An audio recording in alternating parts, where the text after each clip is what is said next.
Hey, you wanna learn? Stop it, Yonglish! Yo guys, I hope you're doing good. তো এখানে আপনি দেখতে পাচ্ছেন যে আমি একটা পেপারের উপরে মোবাইলটা রাখছি। তো এখানে আমি কি করব?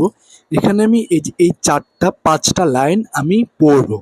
পড়ে এই 5টা লাইন আমি বাংলায় ট্রান্সলেট করব। শুধু ট্রান্সলেট করব না, আমি এই 5টা লাইন কিভাবে গঠিত হলো, স্ট্রাকচারগুলো কেন গঠিত হলো, কেন আইএনজি হলো না, একদম পুরো স্ট্রাকচারটা সুন্দর করে বোঝানোর চেষ্টা করব।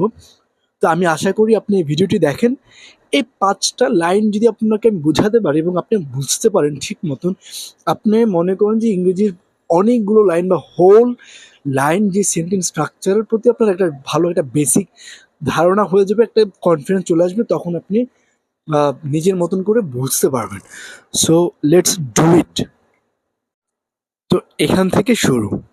এখানে where do we stand in terms of removing literacy, let alone the quality of education, even though we have already crossed more than 50 years of our independence? তো আমি ভেঙে ভেঙে করি। where do we stand, এখানে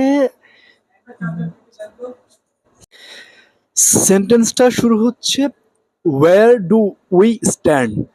আমি where do পর্যন্ত আসি, যে where do we stand এইটা হচ্ছে একটা বেসিক প্রশ্ন করার স্ট্রাকচার। আপনার এইটা বুঝতে হলে আপনি যদি একটা বেসিক প্রশ্ন করার স্ট্রাকচার বুঝতে পারেন, যে WH ওয়ার্ড, তারপর ভার্ব, তারপর যে সাবজেক্ট, ওইটা পরে অবজেক্টের বিষয়টা আছে। তো এই বেসিক যদি আপনার প্রশ্ন করার স্ট্রাকচারটা দেখেন তাহলে এতটুকু কমপ্লিট। তারপর আসে এখানে in terms of. In terms of এটাকে হয়তো প্রিপোজিশনাল ফ্রেজ বলা যায়, আই ডোন্ট নো, আমি তো গ্রামারের সাথে যুক্ত না। তো ধরেন এটা প্রিপোজিশনাল ফ্রেজ, বা এটার বাংলা মানেটা জানলেই হলো। আপনি এটা গ্রামারে এটা কি জেরান্ড প্রিপোজিশনাল ফ্রেজ বা এই সেই, ওইটা কোনো ম্যাটার করে না, এটার মানেটা ম্যাটার করে। ইন টার্মস অফ এটার মানে হচ্ছে যে ওই ক্ষেত্রে বিবেচনা করে, মানে এই কোনো কিছু বিবেচনা করলে বা কোনো কিছুর ক্ষেত্রে, ধরেন Shakib in terms of allrounder he is number one. তো সাকিব অলরাউন্ডারদের যখন বিবেচনা আসে তখন সাকিব অলরাউন্ড নাম্বার ওয়ান। তো সেভাবেই যে ইন টার্মস অফ যখন কোনো কিছু বিবেচনা নিয়ে আসে, তো ওইটা আর কি ওই নির্দিষ্ট জিনিসটাকে বোঝায় ইন টার্মস অফ।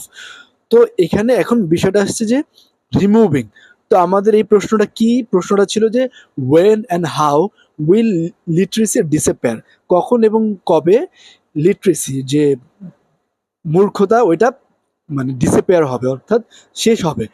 তো তো তার মানে এটা রিমুভিং বুঝাইছে বা কম। তো এখানে রিমুভিংটা এখন রিমুভ বা কোনো কিছু এরকম বাংলা যেটা মানে শেষ করা বোঝায়, তো এটার ইংলিশটা এখানে বসবে। তো রিমুভ দিছে, তো এখানে রিমুভের সাথে আইএনজি কেন বসলো? বিকজ এখানে অফ আছে। অফ হলো প্রিপোজিশন, প্রিপোজিশনের পরে আইএনজি থাকলে, ভার্ব থাকলে আইএনজি বসে। So where do we stand in terms of removing. তো এতটুকু পর্যন্ত বুঝলাম ইলিটারেসি। ইলিটারেসি মানে কি?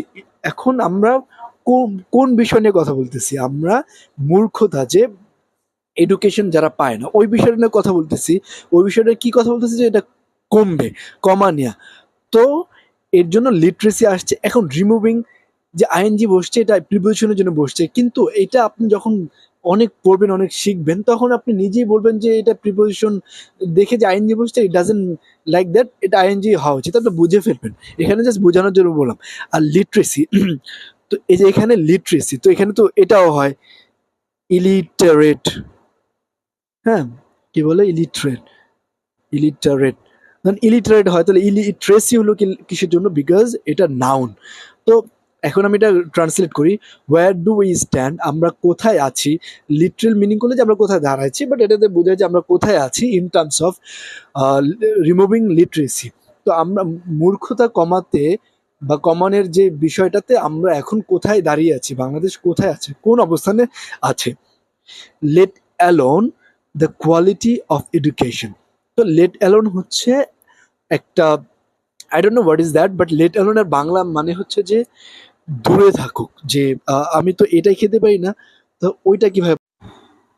আমরা যখন বলি যে তুই তো এইটাই পারস না, ওইটা তো দূরেই থাক, তুই তো চলতেই পারস না আবার খাবি, মানে ওই দূরে থাকে না তো ওইটারে বোঝায় লেট অ্যালোন। সো এটাই পারে না, সেটা লেট অ্যালোন। তারপর the quality of education, the quality of education, the quality মান, কোনো মান, কোনো কিছুর মান, কার মান? এডুকেশন মান। এডুকেশন মান নাকি এডুকেশনের মান? তো এই যে এডুকেশন অর্থাৎ পড়ালেখা, এটার মানে হচ্ছে পড়ালেখা, বাট এখানে হবে পড়ালেখার মান, এই রটা যুক্ত হবে। তো এই যুক্ত করার জন্য অফ ব্যবহৃত হয়। সো অফ এডুকেশন মানে পড়ালেখার মান। এখানে কি বুঝেছে? ওয়ার ডু উই স্ট্যান্ড, আমরা কোথায় আছি? In terms of removing literacy, মূর্খতা কমাতে আমরা এখন কোন অবস্থানে আছি? দূরে থাকুক পড়ালেখার মান, পড়ালেখার মান দূরে থাকুক, আমাদের তো মূর্খ যারা তাদের সংখ্যাই কমাইতে পারি না। তো এটা এখানে বুঝাইছি। ইভেন দো, যদিও, উই হ্যাভ, যদিও উই হ্যাভ ক্রস মানে আমরা কোনো কিছু পার করেছি, তো এটা বলতে বোঝায় যে উই হ্যাভ তো পার করেছি, ইংলিশ হচ্ছে crossed. No man,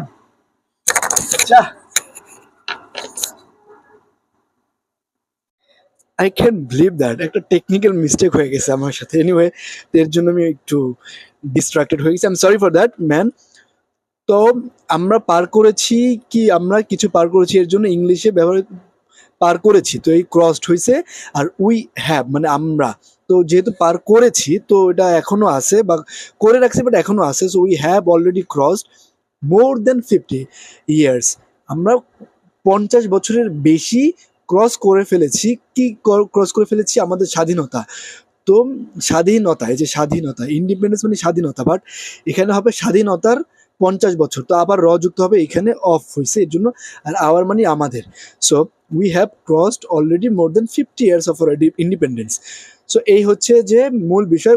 war do we stand in terms of removing literacy, let alone the quality of education, even though we have already crossed more than 50 years of our independence. তো আমাদের স্বাধীনতার 50 বছর পার করে আমরা কোথায় আছি এখন? আমরা তো নিজেদের মূর্খ যারা আছে তাদেরকে এডুকেশনই দিতে পারলাম না, কোয়ালিটি তো পরেই থাক। তো এখানে আমি ভিডিওটা শেষ করতে চাচ্ছি, আর বাড়াবো না। জাস্ট আপনাকে আমি এক্সাম্পল দিই। এই লাইন যদি আপনি বুঝেন, এই লাইনটা এই লাইন বুঝলে এই লাইনটা আপনি বুঝতে পারবেন। এখানে দেওয়াই আছে যে বাংলাদেশ ব্যুরো, এটা একটা নাম, কোনো কিছু নাম। তো হ্যাজ রিসেন্টলি পাবলিশড, এই যে এখানে যে আমরা সেন্টেন্স বললাম যে হ্যাভ ক্রসড, তো মানে কোনো কিছু ক্রস করে ফেলছে। তো আর বাংলাদেশ ব্যুরো কোনো কিছু পাবলিশ করছে, তো এই যে হ্যাজ পাবলিশ করছে বা প্রকাশ করছে, এটার ইংলিশ হচ্ছে পাবলিশ। আর রিসেন্টলি মানে সম্প্রতি, হ্যাজ হচ্ছে করাটা বোঝায়। তো এখানে যেহেতু বাংলাদেশ ব্যুরো অফ স্ট্যাটিস্টিক, এটা সিঙ্গেল মানে সিঙ্গুলার থিং, তো হ্যাজ হয়েছে এখানে। So Bangladesh bureau has recently published, কি পাবলিশ করছে? এ রিপোর্ট, একটা রিপোর্ট পাবলিশ করছে, যে রিপোর্টটা দেখায় বা বলে যে দ্যাট শোজ মানে রিপোর্টটা শোজ দ্যাট উই হ্যাভ সোফার, আমরা এতক্ষণ পর্যন্ত বা এতদিন পর্যন্ত, সোফার মানে বোঝায় এতদিন পর্যন্ত, অ্যাচিভড মানে অর্জন করেছি 76.8% লিটারেসি। তো বাংলাদেশের ব্যুরোর একটা রেকর্ড দেখায় যে আমরা 76.8% লিটারেসি অ্যাচিভ করছি, অর্থাৎ 76.8% মানুষকে আমরা এডুকেশন দিতে পেরেছি। এই হাউ এভার, যাই হোক, ইফ উই কনসিডার, আমরা যদি কনসিডার করি। তো ভিডিওটা এখানে থাক, যদি ভালো লাগে তাহলে সাবস্ক্রাইব করে থাকুন, এবং সরি কোনো টেকনিক্যাল মিস্টেক হয়ে থাকলে।